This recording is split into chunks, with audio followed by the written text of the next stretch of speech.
البدع والأهواء، أهل البدع العقائدية وأهل البدع السياسية. نقول بيننا وبينكم السلف، بيننا وبينكم الكتب، كان فيقول البدع بيننا وبينكم. الحمد لله حمدا كثيرا طيبا مباركا فيه كما يحب ربنا ويرضى الله. أشهد أن لا إله إلا الله وحده لا شريك له وأشهد أن محمدا عبده ورسوله صلى الله عليه وعلى آله وأصحابه ومن تبعهم بإحسان إلى يوم الدين. أما بعد. Pembahasan kemarin berhubungan dengan apa hukum seorang yang mendatangi dukun. Apa hukumannya? Indak ya Iqbal. Nah, salatnya tidak diterima dalam jangka waktu 40 hari 40 malam. Ini bagaimana? Dia datang kemudian apa? Sekedar bertanya. Kalau sampai membenarkan, dia telah kufur dengan yang dibawa oleh Nabi Muhammad SAW. Nah, makna salatnya tidak diterima 40 hari 40 malam. Apakah berarti sudah tidak usah salat saja? Indak ya Syafiq. Kalau 40 hari 40 malam disebabkan datang ke dukun dan bertanya, tidak diterima salatnya 40 hari 40 malam, berarti sudah tidak usah salat saja. Demikian? Tidak, lalu bagaimana? Salat tetap dijalankan karena itu kewajiban, kalau tidak dijalankan dia menambah dosa lagi. Nah, salat harus tetap dia lakukan. Nah, untuk menggugurkan kewajiban. Karena kewajiban tetap melekat pada dirinya untuk menunaikan salat 5 waktu. Kalau dia kemudian tidak melakukannya dengan alasan percuma melakukan karena tidak mendapatkan pahala, tidak diterima, ini akan semakin menambah dosa lagi. Nah, karena dalam pembahasan usul ikhwani fillah, bahwasanya keabsahan suatu ibadah tidak melazimkan ibadah tersebut diberi pahala. Nah, baik.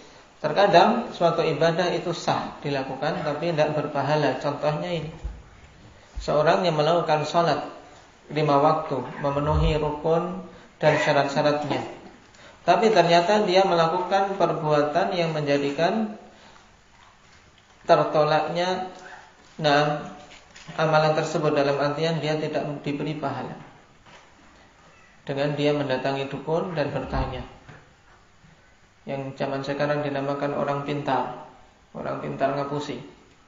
Nah, pintar membohongi orang. Taib, mendatangi dan bertanya, maka tidak diterima 40 hari 40 malam, waliyadzubillah. Taib, dan ini pembahasan kemarin yang menunjukkan afalifillah tentang apa bahayanya berinteraksi dengan dukun, berinteraksi dengan orang yang dikatakan paranormal. Taib, dikecualikan dalam satu kondisi, khanifillah. Apabila dia mendatangi dukun dengan niatan untuk memberi nasihat, atau untuk menunjukkan kebatilan dia. Nah, sebagaimana pada beberapa kondisi Syekhul Islam Ibnu Taimiyah rahimahullahu taala mendatangi mereka-mereka yang mengaku punya sihir, ditantang oleh Syekhul Islam Ibnu Taimiyah untuk menunjukkannya. Nah, kalau niatan mendatanginya untuk menunjukkan batilnya mereka, maka ini diperbolehkan, bahkan termasuk ingkarul mungkar. Sekarang kita masuk pada pembahasan yang ke-65. Ma hukmus sihri? Apa itu hukum sihir? Nah, dan yang dimaksud dengan sihir khanifillah, yaitu ma la tufa wa khafiya sababu, yaitu segala sesuatu yang yang tersembunyi dan tidak diketahui sebabnya. Ini asal makna dari sihir. Yang Imam Asy-Syanqiti rahimahullahu taala dalam Adwaul Bayan menjelaskan untuk memberikan definisi sihir yang mencakup semuanya ini sulit. Kenapa? Karena saking banyaknya jenis-jenis sihir.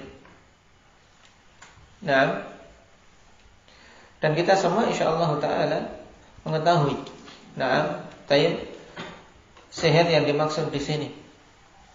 Nah, hal-hal yang menggunakan bantuan jin, nah, dan seterusnya yang biasa digunakan untuk mewujudkan niatan-niatan buruk. Nah, sekarang ditanyakan apa hukum sihir? Wal jawab as-sihru kufrun. Sihir itu merupakan kekufuran. Nah, berarti siapa saja ikhwanifillah yang mempelajari sihir, maka dia telah melakukan kekufuran. Dan yang melakukan praktek sihir juga telah melakukan kekufuran.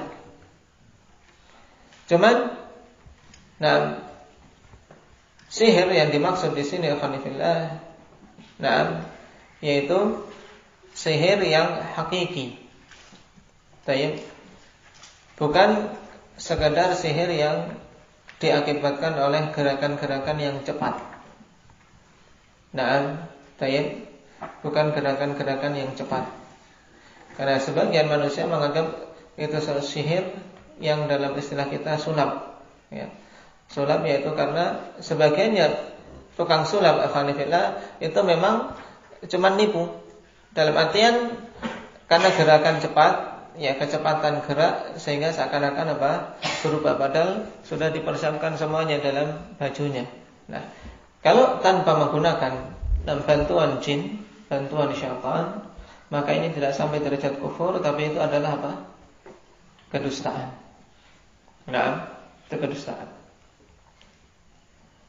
Dan yang dimaksud sihir ini adalah sihir yang dengan bantuan syaitan, yang seseorang tidaklah akan bisa menguasainya kecuali apabila dia telah kufur kepada Allah Subhanahu wa taala. Apa dalilnya? Wa dalilu qauluhu ta'ala, "Wa ma kafara Sulaiman walakinna asy-syayatin kafaru yu'allimuna an-nasa as-sihra wa ma unzila 'alal malakaini bi Babil Harut wa Marut. Wa ma yu'allimani min ahadin hatta yaqula innama nahnu fitnatun fala takfur." Nah, ayat yang ke-102 dari surat Al-Baqarah ini sangat tegas, alhamdulillah.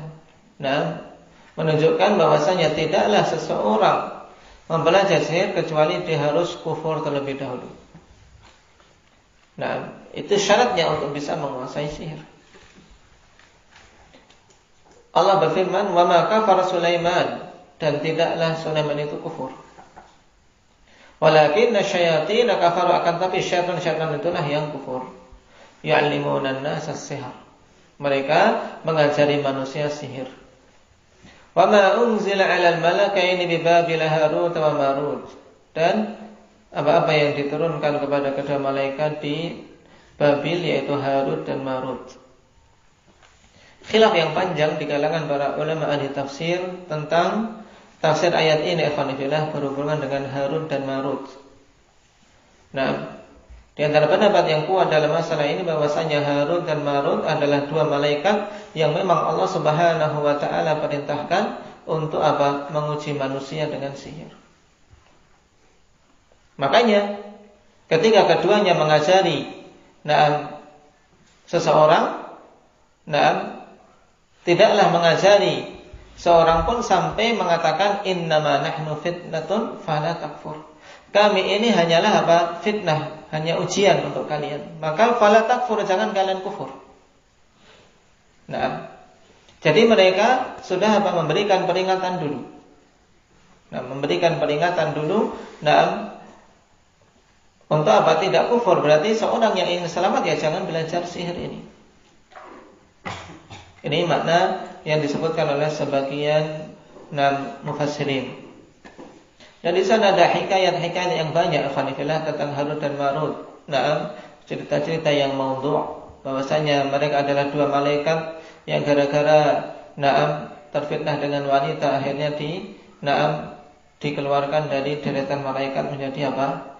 Menjadi deretan syaitan, kemudian mengajari para tukang sihir. Banyak hikayat-hikayat seputar Harut dan Marut.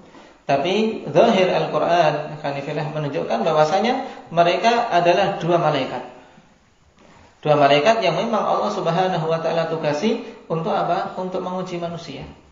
Dan mereka dalam masalah ini tidak bermaksiat, sebab mereka telah apa? Telah menegakkan hujah. Nahnu fitnah fala takfur. Sisi pendalilan dari ayat ini, perkataan mereka berdua, innama nahnu fitnatun fala takfur. Hanyalah kami ini ujian, maka jangan kalian kufur. Berarti kalau seorang mempelajari sihir atau melakukan praktek sihir, berarti dia telah melakukan kekufuran, wal'iyadzubillah. Ini jelas.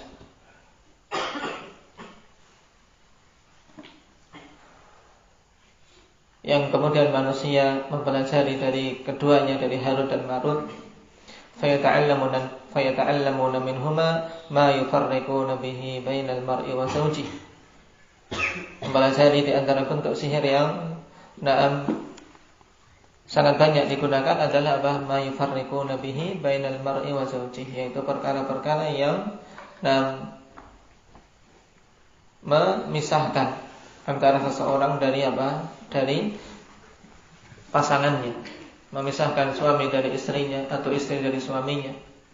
Ini di antara salah satu bentuk sihir yang sangat banyak digunakan. Karena memang tujuan syaitan, di antara tujuan terbesarnya, dan bahkan itu merupakan apa? Merupakan target yang sangat disenangi oleh syaitan, yaitu apa? Tatkala terjadi perpecahan dalam rumah tangga, terjadi perceraian. Makanya tatkala iblis memancangkan arsy-nya di lautan, kemudian masing-masing anak buahnya laporan, masing-masing melaporkan kemaksiatan-kemaksiatan yang telah dia usahakan. Tidak ada yang dimuliakan melebihi apa? Seorang atau satu dari kalangan syaitan tersebut yang datang kemudian, lam azal birrajul hatta ufarriqa bainahu wa baina zawjatihi. Aku terus-menerus menyertai seorang laki-laki, aku goda dia sampai aku pisahkan antara dia dan istrinya. Kemudian dipuji, nikmat anta. Sebaik-baik pasukanku adalah engkau. Sebaik-baik pasukanku adalah engkau. Kemudian didekatkan kedudukannya dengan iblis. Laknatullah alaihi. Makanya dalam ayat ini juga jelas bahwasanya sihir ikhwanifillah yang sangat tegas disebutkan oleh Allah Subhanahu wa taala, yaitu apa? Untuk yufarriquna bihi bainal mar'i wa zawji. Untuk memisahkan antara seseorang dengan pasangannya.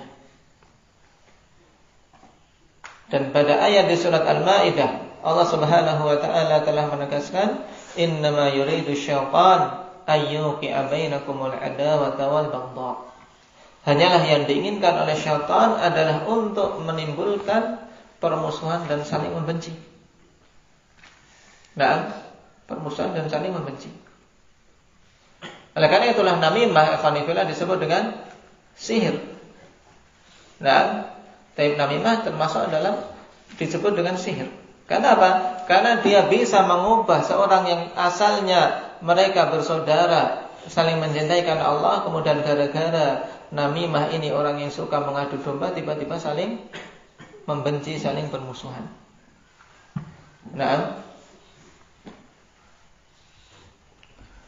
Demikian pula hal-hal yang lain yang menimbulkan apa? Kerusakan sangat disukai oleh syaitan. Tapi kita yakin wa ma hum bidzarrin bihi min ahadin illa biidznillah. mereka tidaklah akan mampu memandarati seorang pun kecuali dengan izin dari Allah Subhanahu wa taala. Ini bimbingan bagi orang-orang yang beriman dalam masalah sihir, untuk mereka tidak perlu takut. Dan tidak perlu takut selama dia senantiasa menjaga dirinya dengan zikir. Setelah kita tahu hukum sihir, ya bagaimana kita harus menghadapinya. Dan mencegah serta membentengi diri darinya, yaitu diantaranya dengan azkar, dengan zikir-zikir, terutama zikir pagi dan petang. Zikir pagi dan petang sangat penting, alhamdulillah. Maka para thalabah yang baru-baru hendaknya menghafal, yang belum menghafal zikir-zikir pagi dan petang dihafal. Dipilih yang mudah-mudah terlebih dahulu, terutama yang pendek, kemudian memiliki keutamaan besar. Di antaranya akhwanifillah yang mudah, yaitu Bismillahirrahmanirrahim, la yadurru ma'asmihi syai'un fil ardi wala fis sama'. Dibaca 3 kali pagi dan sore. Ini akan menjadi menjadi benteng akhwanifillah. Rasulullah sallallahu alaihi wasallam mengatakan lam yadurruhu faj'atu bala'in hatta yumsi, apabila dibaca di pagi hari. Tidak akan bermandarat bala yang datang tiba-tiba di waktu sore. Kalau dibaca di sore hari, tidak akan bermandarat baginya bala yang datang tiba-tiba sampai waktu pagi. Maka jangan remehkan azkar ba'da subuh. Itu waktunya yang tepat, alhamdulillah. Karena apa? Karena biasanya kalau setelah itu seorang lalai. Walaupun azkar sabah mulai dari fajar, ya terutama setelah sholat subuh sampai masuk waktu duha. Sedangkan azkar masa, ya setelah sholat asar sampai tenggelamnya matahari. Ini pendapat yang kuat dalam masalah ini. Dan seandainya kelupaan selepas maghrib pun hendaknya disusulkan untuk tidak kosong pagi dan sorenya dari azkar, untuk membentengi diri. Juga di antara benteng yang sangat kuat dari sihir adalah membaca surat Al-Baqarah dan menghafalnya. Maka di surat Al-Baqarah ini penting, kalau seorang telah menghafal mufassal, nasihatkan untuk memulai menghafal Al-Baqarah, kemudian setelah itu Ali Imran, karena punya keutamaan khusus. Iqra'uz Zahrawain, Al-Baqarah wa Ali Imran. Bacalah Zahrawain, yaitu Al-Baqarah dan Ali Imran. Fa innahuma ya'tiyani yaumal qiyamati ka'annahuma ghamamatan aw ghayayatan aw ka'annahuma firqani min khairin shawaf tuhajjani an sahibihima. Bacalah Al-Baqarah dan Ali Imran, karena keduanya akan datang pada hari kiamat seakan-akan dua awan, atau seakan-akan serombongan burung yang membela orang yang mengembannya, yang membawanya, yang menghafal dan membacanya. Waqra'u surat Al-Baqarah fa inna akhdaha barakah wa tarakaha hasarah wa la yastati'uha al-batalah. Dan bacalah surat Al-Baqarah, karena sungguhnya mengambilnya itu adalah keberkahan. Walaupun panjang, ikhwanifillah, bertekad. Bertekad, ikhwanifillah. Baik thalabah maupun aba. Ya, jangan kemudian saya sudah tidak perlu menghafal. Menghafal untuk diri kita. Menghafal untuk diri kita. Baik. Terutama para aba jangan sampai kendor untuk punya tekad menghafal surat Al-Baqarah setelah mengambil beberapa surat di juz-juz belakang. Fa inna akhdaha barakah, karena mengambilnya itu keberkahan. Wa tarkaha hasarah, dan meninggalkannya itu kerugian, akan menyisakan penyesalan. Kata Rasul, tarkaha hasar, meninggalkan Al-Baqarah itu kerugian. Menunjukkan apa? Keutamaan yang besar padanya. Keutamaan yang besar padanya. Makanya yang belum selesai mufassal cepat-cepat. Ya. Yang belum selesai mufassal, dari Qaf sampai An-Nas. Ya, cepat-cepat.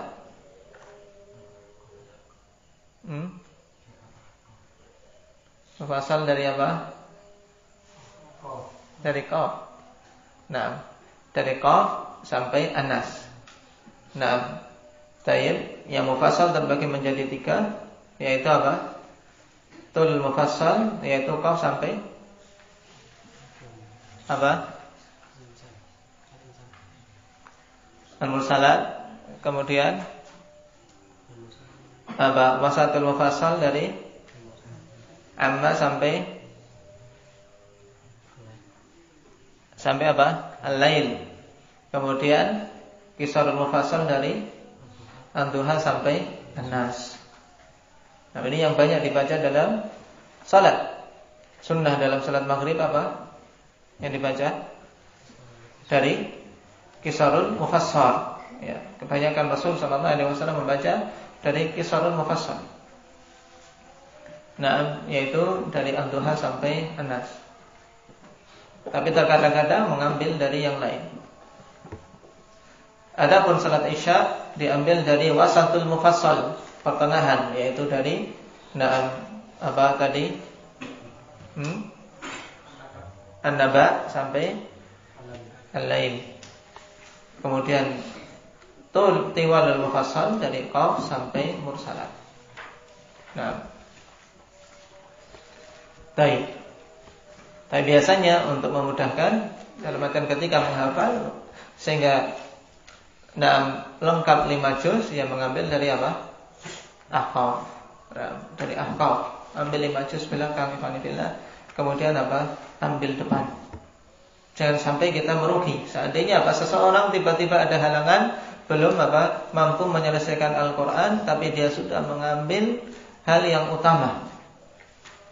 Tapi hendaknya ambil dulu mufassal. Karena itu,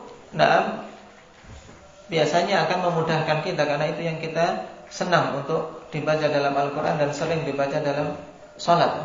Sering dibaca dalam salat. Nah, kita kembali kepada Al-Baqarah. Fa inna akhdaha barakah. Sungguhnya mengambil Al-Baqarah itu keberkahan.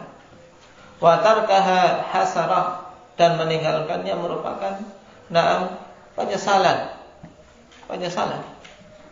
Karena apa? Merasa rugi. Keutamaan yang besar dia lalaikan dulu ketika hidup. Wala yastati'uhal batalah, ini yang menjadi syahid. Wala yastati'uhal batalah, dan tidak akan mampu untuk apa? Untuk memandarati pengemban surat Al-Baqarah para penyihir. Al-Baqarah yakni sahara. Jadi, tidak akan mampu sihir tembus kepada mereka-mereka yang yang mengemban surat Al-Baqarah. Maka hafal ikhwanifillah, termasuk benteng yang sangat kokoh. Benteng yang sangat kokoh untuk membentengi diri dari sihir, dari syaitan, yaitu dengan menghafal Al-Baqarah. Syaitan saja kalau dibacakan, rumah kita dibacakan dengan Al-Baqarah akan lari terbirit-birit. Fa inna syaitan yafirru minal baiti yuqra'u fihi Al-Baqarah. Sebenarnya syaitan itu akan lari dari rumah yang di situ dibacakan surat Al-Baqarah. Maka ijtihad khalifina untuk bisa mengambilnya. Dan sampai kita termasuk deretan deretan orang-orang yang hasarah, ya, orang-orang yang mendapatkan penyesalan, kerugian, wal iyad billah.